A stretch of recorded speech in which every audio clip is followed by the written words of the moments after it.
You know, folks, I can't get this West Point graduation speech out of my mind. I think it's just so representative. It's so symbolic of something so important. The fact that the military couldn't get the Schneedel to take off the damn red hat. Apparently, that's supposed to be a pretty big rule, that they're not supposed to wear partisan clothes. They're supposed to show nonpartisanship in the military. They're supposed to project the notion that they would protect all Americans the same, whether or not you're a Democrat or a Republican. But they couldn't even hold on to that principle in the face of the big orange turd. They couldn't even pull up the courage to stand on their own hallowed ground to say, hey, dude, this is important. This is a sacred day.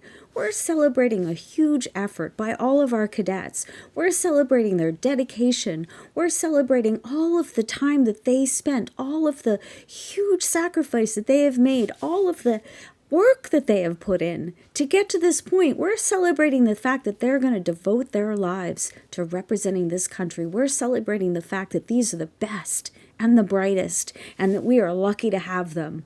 We are celebrating them, and presumably you would think that the military would have some respect and some appreciation for those cadets, and would want to set an example that the rules are freaking important, because you would think presumably that they had just spent 4 years drilling that idea into the cadets' heads, that you gotta stick to the rules, that without the rules the whole system rots from the inside out. But they couldn't even ask the orange turd to keep the frickin' red hat off of his head. And you know what? To me, I think that just tells the country one of a few things.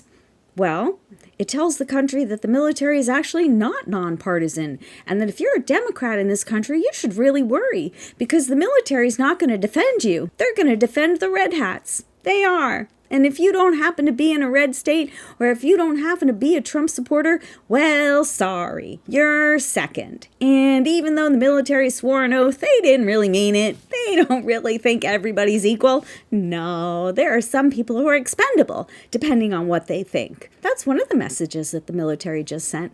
What's another one?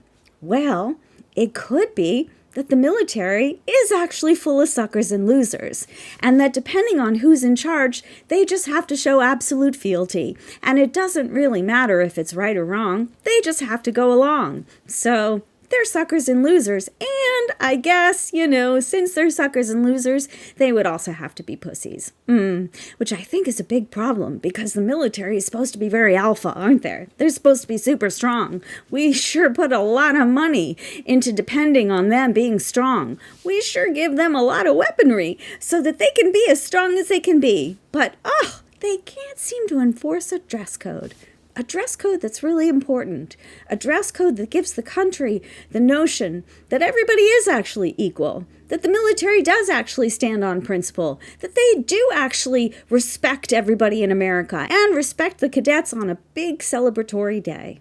But no, they couldn't do that for us. So draw your own conclusions, folks. And military, why don't you have the day you deserve?